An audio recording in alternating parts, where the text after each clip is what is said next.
Good evening. Welcome to the National News Broadcast. I'm Kasani Balachandra. Good evening, I'm Clifford Richards. First of all, we take a look at the headlines. The Indian Premier states that the opportunity exists to turn a new chapter in Indo-Lanka relations. 4 arrested for celebrating the death of Guna Kovile Roha, the sister of Kudu Anju, amongst the arrestees. The spouse of an army intelligence officer makes a special disclosure before the Presidential Commission of Inquiry on Political Victimisation. The proprietor company of the new diamond fuel tanker agrees to pay the full compensation amount quoted by Sri Lanka. The newly elected Prime Minister of Lebanon resigns. Moving on to the stories in detail. Prime Minister Mahinda Rajapaksa and Indian Prime Minister Narendra Modi held the first ever India-Sri Lanka virtual bilateral summit this morning. This is also India's first such summit with a neighbour. At the summit, the two leaders also exchanged views on a wide range of subjects on enhancing bilateral relations. They agreed to continue and strengthen the ongoing constructive and humanitarian approach to address this issue through existing bilateral mechanisms and instructed relevant officials on both sides to this effect. Prime Minister Mahinda Rajapaksa recalled that this was his first bilateral engagement with a foreign leader after being re-elected following the successful victory of his Sri Lanka Podujana Peramuna Party (SLPP) at the parliamentary elections held in August this year. He expressed his firm resolve to use the opportunity provided by the strong two-thirds majority achieved by his SLPP-led alliance in the last month's parliamentary elections to take Indo-Sri Lanka engagement to new heights. Testifying to the long-standing civilizational links and cultural heritage, Prime Minister Modi announced a grant assistance of $15 million for the promotion of Buddhist ties between the two countries. The grant will assist in deepening people-to-people linkages between the two countries in the sphere of Buddhism, inter alia, through constructions, renovations of Buddhist monasteries, capacity development, cultural exchanges, archaeological cooperation, reciprocal exposition of the Lord Buddha's relics, strengthening of Buddhist scholarships, and supporting the clergy. The ongoing infrastructure and connectivity projects were discussed, and Prime Minister Modi expressed his confidence that the government of Sri Lanka will take early and decisive steps for their early implementation in accordance with the existing understandings and in mutual interest of both sides. Both sides have been working to strengthen bilateral financial cooperation. India has already provided a $400 million currency swap facility for the Central Bank of Sri Lanka in order to assist with the economic recovery and to tackle the COVID-19 related disruptions. An additional request for a bilateral currency swap arrangement worth around $1 billion by the Sri Lankan side remains under discussion. Technical discussions on Sri Lanka's request for debt deterrent are also going on. Both leaders were unanimous that the ancient cultural links between India and Sri Lanka are special and must be nurtured further. Prime Minister Rajapaksa made a special mention of the Jaffna Cultural Centre, which is an iconic project built with Indian assistance. The centre is almost ready, and Prime Minister Rajapaksa extended an invitation to Prime Minister Modi to inaugurate the project. Both sides will remain in touch at official level for details. Both leaders discussed the economic dimension of the challenges posed by COVID-19. They acknowledged the need for close coordination on issues such as trade and investment, including the facilitation of an enabling of an environment for economic enterprises on both sides and deepening the integration of supply chains for mutual benefit. Prime Minister Modi expresses hope that the temporary restrictions imposed by the Sri Lankan side on the imports of some products will be relaxed soon, since this will also benefit the Sri Lankan economy and the Tamil people. Technical discussions on Sri Lanka's request for debt deferment are going on. The two prime ministers expressed satisfaction with the robustness of security and defense cooperation between the two sides. They agreed to continue and further strengthen the mutual cooperation on personnel exchange and training, maritime security cooperation, and India's support to Sri Lanka in the spheres of defense and security. Both leaders acknowledged the progress made in information sharing and cooperation in both counter-terrorism efforts and in dealing with regional drug trafficking. Sri Lankan Prime Minister Mahinda Rajapaksa was assisted by the Minister of Foreign Affairs, the Honourable Dinesh Gunawardena, several other senior ministers, state ministers and senior officials. The members of the Indian delegation include the External Affairs Minister Dr. S. Jaishankar, National Security Advisor Sri Ajit Doval and other officials. And in more local stories, the Mount Lavinia police yesterday arrested 4 individuals who had attempted to organize a party to celebrate the death of the organized criminal Devamuni Harold Rohana de Silva, alias Guna Kovile Roha, who was killed in an exchange of fire with the police. The sister of Amal Singhara alias Kuduanju, who is a rival of Guna Kovile Roha, is amongst the arrestees. Well, the police state that it had been planned to sprinkle flowers by the use of drones over the Mount Lavinia General Cemetery onto the grave of Singharage Asanka alias Lancia, who was shot and killed by Guna Kovile Roha in 2016. Singharage Asanka alias Lancia is the elder brother of Amal Singhara alias Kuduanju, who has currently fled to Italy. The police state that the plan had been to video the sprinkling of flowers and send the footage to Kuduanju. The police arrested 4 individuals, including the sister of Kuduanju, who was part of the preparation, the individual who maintained contacts with Kuduanju online, and the operator of the drone. The police also revealed that monies had been sent from abroad for parties to celebrate and also hold the party and the death of Guna Kovile Roha. As the death of Guna Kovile Roha was reported, his rival Kuduanju has posted content on his Facebook page threatening various groups against attending the funeral. Yesterday was a memorable day for the residents of the Haldumola village as President Gotabaya Rajapaksa paid them a visit. The residents of the village always complained that their grievances were never addressed. However, with the President's visit, it all changed.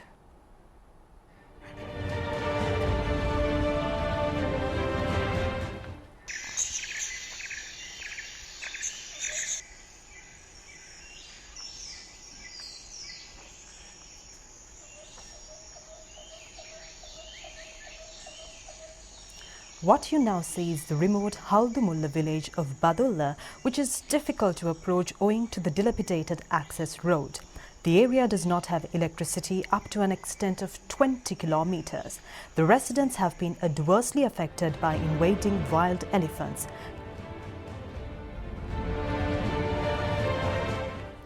Communication facilities until yesterday were just a dream for them until the President arrived.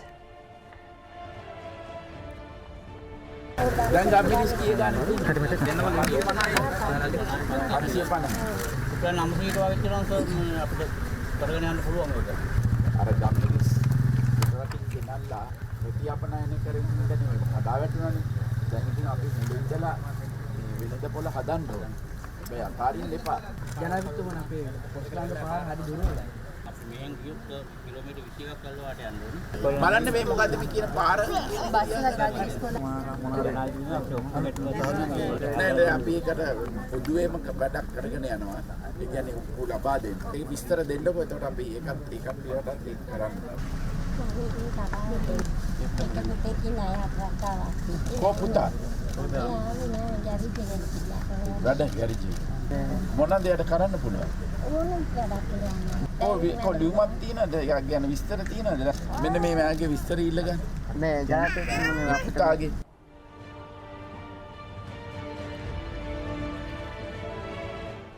හල්දුමුල අධ්‍යාපන කොට්ටාසේ තියෙන ඉපැරණිම පාසල කිරවනාගම නවෝදයා මහාවිද්‍යාලයේ ගුරුවරු 29කට ගුරුවරු නැහැ. ළමයි කී දෙනෙක් ඉන්නවද? ළමයි 450ක් ඉන්නවා. සමහර විට චිත්‍ර උගන්වන ගුරුවරයා උසස් පෙළ වාණිජ්‍ය විෂය කරනවා. නමුත් ඒ පිළිබඳ අත්දැකීම් බහුල ගුරුවරු නැති නිසා ළමයින්ට විශාල අපරාධයක් වෙලා තියෙනවා. කොහොම හරි අපිට විදුලිය ලබා දීලා පාර හදනවා නම් අපේ ගමේ ඉන්න ගොඩක් අය ඉන්නේ නිකපොත්ත පදිංචියට ගිහිල්ලා. ඒගොල්ලෝ අනිවාර්යෙන් ගමට එනවා. ඒ ඇවිල්ලා මේ දරුවෝ මේ පාසලට දානවා කියලා දෙමව්පියෝ කියනවා. The program led by the President under the theme Janapati Gama Samaga Pilisandara commenced from the Haldumola Kumarathanna Vidyalaya. The President instructed the relevant officials to provide electricity to the area within 3 months, streamline water facilities and rectify shortcomings at schools. Although ministers and parliamentarians accompany a president on a visit together with state officials, and that at a considerable cost, the Janapati Gama Samaga Pilisandara program is being implemented without the participation of any state official from Colombo. Thereby, the cost for the overall program has been controlled. The President, upon his return, stopped at one point in the village to inspect a house that had reportedly been destroyed by wild elephants 2 days back. The residents of the Haldumola village were overjoyed with the President's visit at an unexpected moment. Janapati Gama Samaga Pilisandara is being launched with the objective of touring an identified village every week to receive complaints pertaining to even minor issues faced by the people.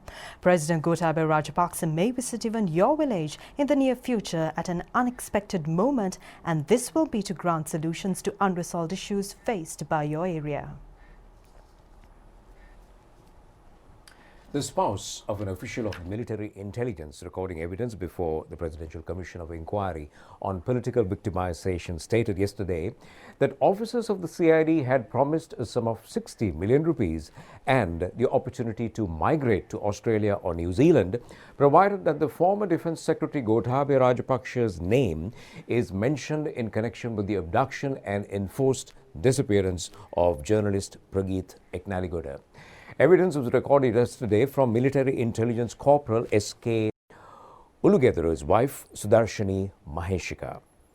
Sudarshani Maheshika, who is an active member of the Anti-Terrorism National Movement, stated that the sub-inspector of the CID by the name of Prematilaka and his team influenced her to record false statements. She further stated on the 20th of January 2017, at around 2 a.m., 6 officers led by Sub-Inspector Prematilaka arrived at her residence and inquired in a threatening manner into the telephone said to have been used by her husband. According to Sudarshani Maheshika's evidence recording, Sub-Inspector Prematilaka's words spoken at her at the moment translate as, quote, "Tell your husband to agree with what is being said.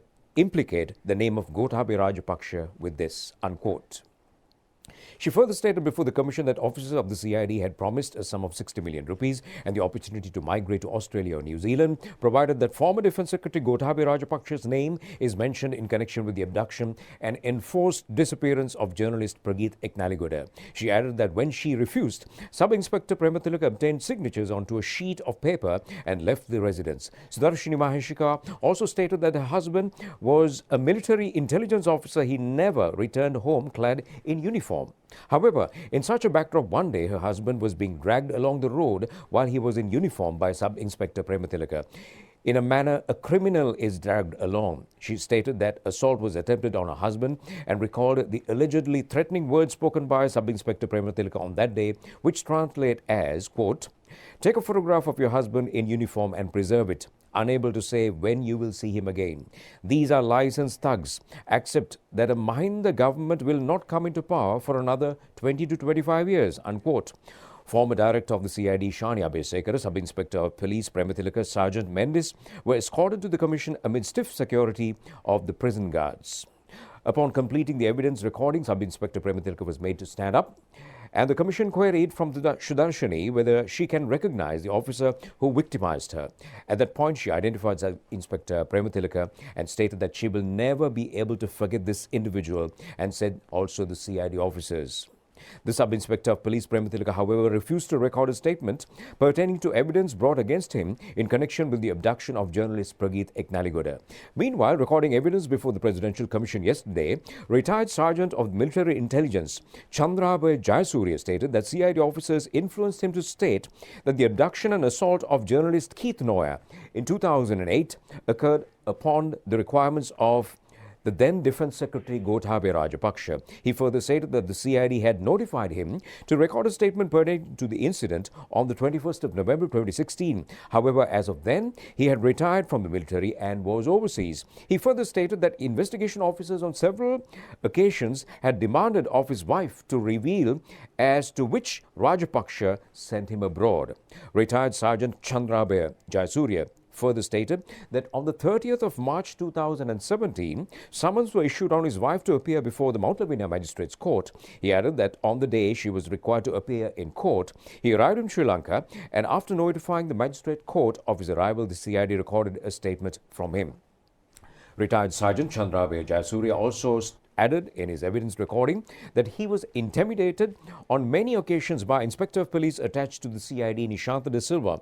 The retired sergeant recalled the allegedly intimidating words of IP Nishantha De Silva, which translates as, quote, "Mention Gotabaya's name in this.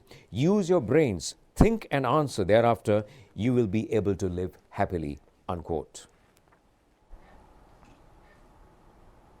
Owners and the salvors of the ill-fated crude oil tanker MT New Diamond has agreed to settle the government's claim for the costs incurred by the Sri Lankan government in the assistance rendered to the ship and other related matters.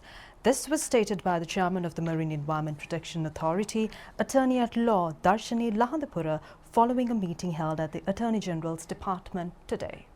And their local agents and lawyers of MT New Diamond vessel, they have actually confirmed Honorable Attorney General their willingness to make the payment, both the claims that Sri Lankan authorities made, amounting to 442 million Sri Lankan rupees. Actually, that is two claims that we made to them. Now, today afternoon we had a discussion with the Honorable Attorney General. It was actually a detailed discussion about the further steps that we are going to take with regard to vessel.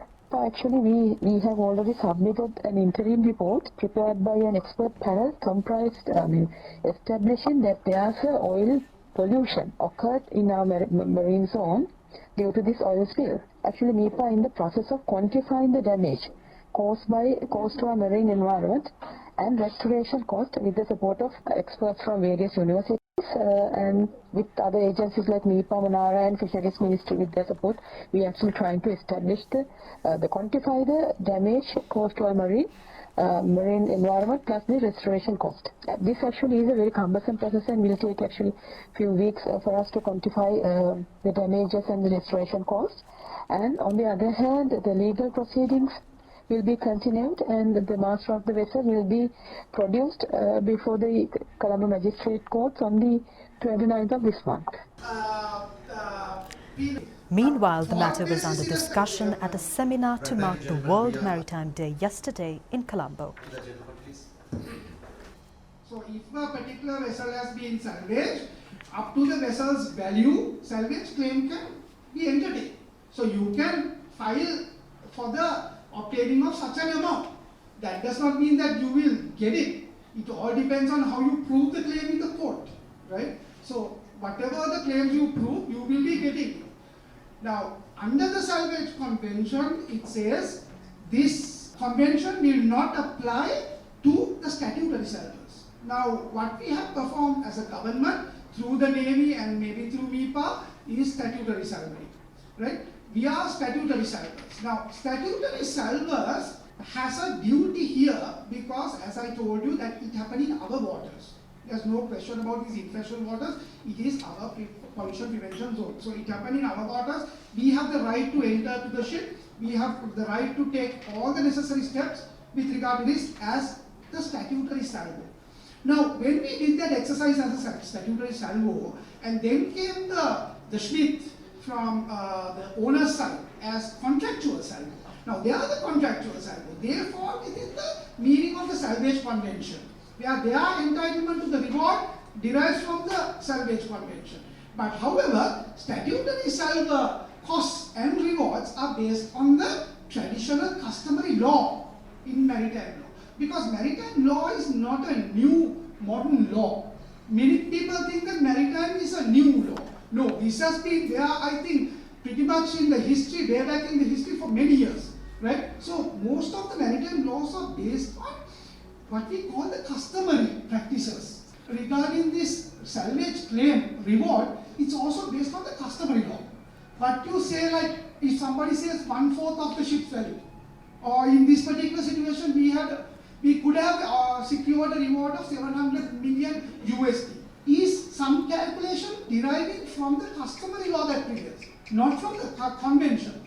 Because the convention only says that you can go up to the value of the ship's value after salvaging. And you know that the principle of no cure, no pay in salvage comes also from the customary law. It is not from the statutory law. It is also coming from the customary law. Now, since other authorities have saved this ship, so no cure, no pay doesn't apply. There was cure, so there is pay.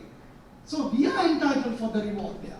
We are entitled for the reward. So I don't want to speculate any kind of a figure, but in addition to the cost that we have incurred, we have incurred the cost. In addition to the cost, we are also entitled for a reward for the saving of the vessel. But here now the question is whether we have a right to claim statutory salvor status, because already we have given the ship to the Smith as the contractual salvor. But in my legal opinion, we could have done, right? Now, what we could have done is, before giving it to Smith, we could have arrived at certain consultations with them and say, we will take use of your services as a hirer. We will pay you for your whatever the cost that you are doing, right?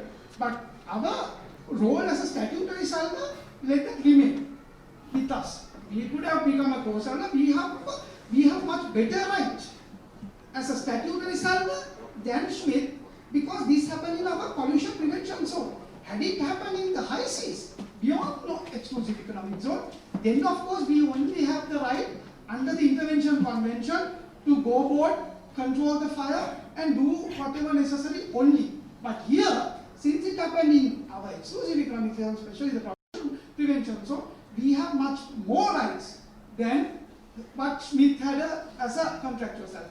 Even they could have been under the Navy and under our authorities in operating their tasks. So that is why I say that we are entitled for a much better reward than what the costs actually under the traditional maritime law.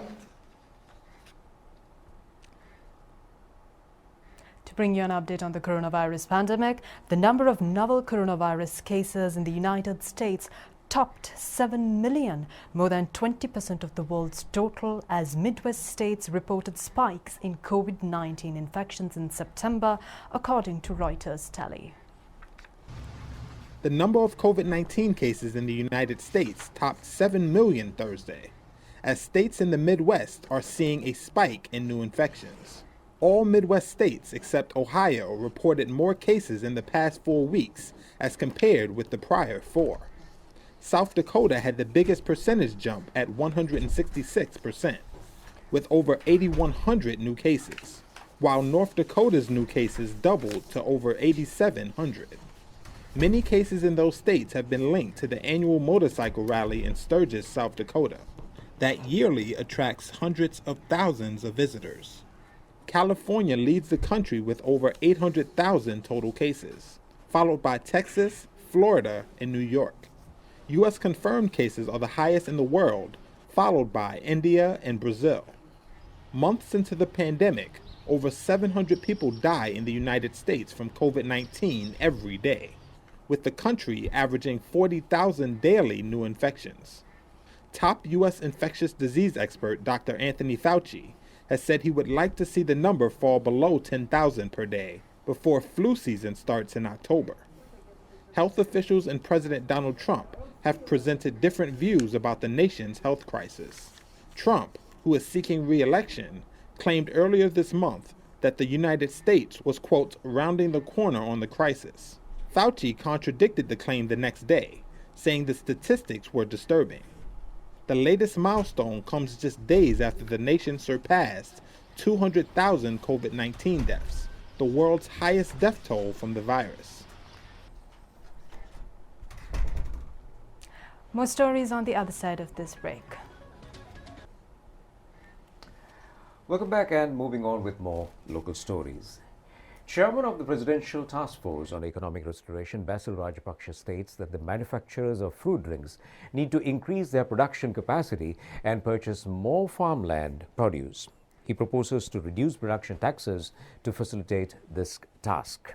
Well, these views were expressed at a discussion between large-scale fruit drink manufacturers and chairman of the Presidential Task Force on Economic Restoration, Basil Rajapaksa, yesterday. At the discussion, he pointed out that the number of fruit and vegetable collection centers should be further increased, and also noted that it is the responsibility of the manufacturers to further reduce the cost and also the sugar content in fruit drinks, as a considerable demand is observed in the international market, including Europe, for fruit juices and vegetable juices, such as exports can be enhanced, and also thereby living standards of the local farming community can be uplifted. Thereby, the objective is to achieve export market targets by manufacturing fruit and vegetable juices for the foreign market and to sustain government support at a maximum level in this area. At the discussion, it was also pointed out that steps to be taken by the Sri Lanka government to reduce the consumed sugar content and have been commended globally. The chairman of the Presidential Task Force also stated that in the future, manufacturers should focus on issuing fruit drinks to the market with the label regarding and also reading as contains no sugar. The discussion was also attended by Minister Pavitra Vanyarachi, State Ministers Shashindra Rajapaksa and Ajit Niwan Kabral, and the Secretary of the Ministry of Finance, S.R. Atigara.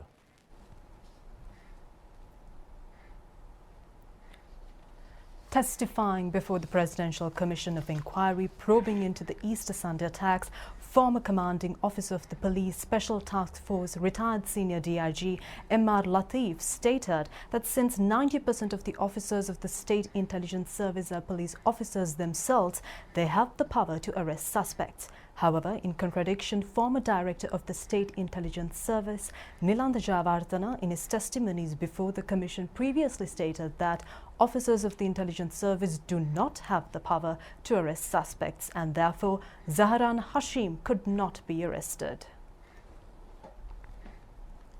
Retired senior DIG M.R. Latif, who was the commanding officer of the Police Special Task Force at the time of the Easter Sunday attacks, testified before the Presidential Commission of Inquiry for the first time today. He assumed the role of commanding officer of the Police STF on the 19th of August 2016 and retired last February. The senior state counsel hearing evidence on the commission queried the witness regarding the cadre of the police STF as the retirement date of the witness. In response, the witness stated that the cadre consisted of 7,200 personnel, but with a shortage of around 2,000 personnel. Retired senior DIG M.R. Latif further stated that in the previous contexts, a proper coordination prevailed between the National Intelligence Bureau and the Police Special Task Force. He added that back then, the Police Special Task Force conducted operations upon intelligence received from the National Intelligence Bureau. At this point, the Presidential Commission queried as to whether officers of the State Intelligence Service have the power to arrest suspects at present. In response, the retired senior DIG stated that intelligence officers, by being police officers themselves, do have the power to arrest suspects. Elaborating further, the witness pointed out that when a cash robbery took place at the Colombo National Hospital recently, the suspect was arrested by two officers of the State Intelligence Service. The witness emphasized that he had the capacity to deploy police STF personnel on any relevant operation. The witness stated that thereby he took action to deploy a team of STF personnel in the event of a verbal or written request being received by him pertaining to a particular operation from the IGP or from a senior officer of the CID or the Terrorism Investigation Division. At this point, the Justice Chair in the Presidential Commission queried of the witness as to whether, in the backdrop of foreign intelligence being received on the 4th of April 2019 regarding an impending attack, and in the event of the State Intelligence Service being in possession of the names of the attackers, can the information received be regarded as intelligence information? In response, retired senior DIG M.R. Latif stated that the information received from a foreign intelligence source on the 4th of April last year was certainly intelligence information. He further stated that the intelligence contained clear information required for an operation to be conducted. He added that when a particular piece of information holds the tag top secret, it alludes to the said information being considered as part of an intelligence information process. A seminar was organized in Colombo to mark the World Maritime Day. The theme of the seminar was Sustainable Shipping for a Sustainable Planet. Topics such as criminalization of the seafarers, decarbonization of international shipping, and revisiting sustainable shipping in the aftermath of the MT New Diamond catastrophe were under discussion at yesterday's event. It was organized by the International Maritime Organization's Goodwill Ambassador and the Vice President of the Nautical Institute UK, Captain Nish Vijayakulatilaka. Distinguished guest, me being somebody who is out of this scene. But fault basis is oil pollution or threat of what they have done. Right, thank you, gentlemen. We are in the area of shipping. Whenever there is an oil spill from either. I'm happy that we are able to have a physical meeting today, not a webinar, and that speaks volume of our commitment to combat COVID, because we haven't had a single case of COVID for the last 150 days in our community.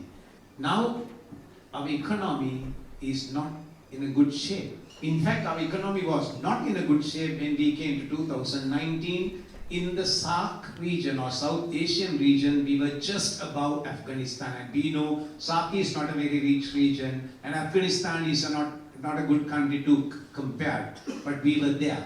But the COVID has made us think deeper. Now, how do we convert this COVID into an advantage? Because we have been an import-dependent economy.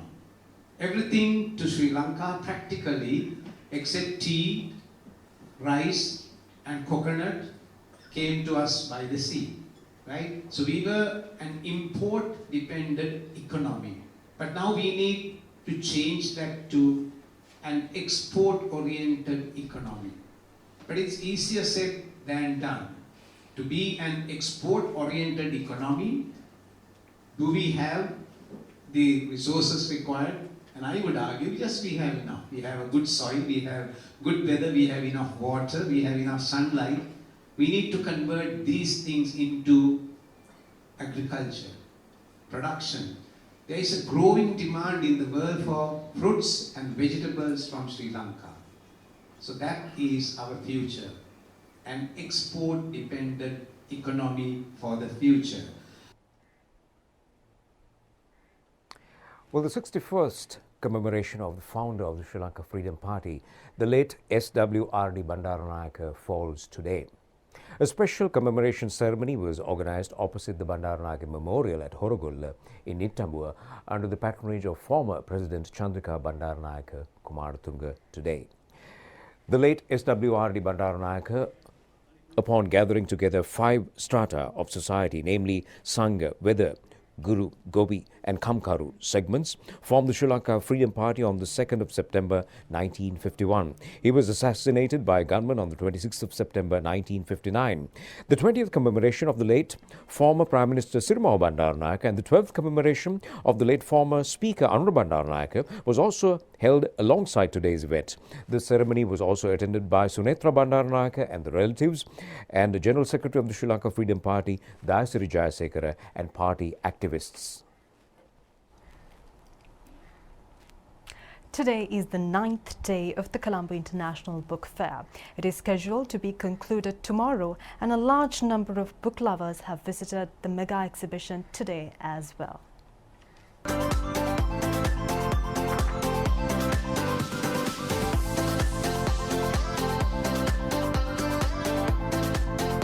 We are here at the BMICH, and this is the 9th day, the day prior to the final day of the Colombo International Book Fair. And as you all know, the Colombo International Book Fair goes along for 10 days, and this time it's from 18th of this month to 27th of this month. And if you miss this golden opportunity to arrive at the Colombo International Book Fair, you have got only tomorrow. That is from the usual time, 9 a.m. to 9 p.m. The official electronic media partner for this event is the Sri Lanka Rupavahini Corporation, and it's very important to wear a face mask properly, wash your hands frequently, sanitize your hands, and even maintaining 1 meter social distancing, and make the Colombo International Book Fair a place free from COVID-19.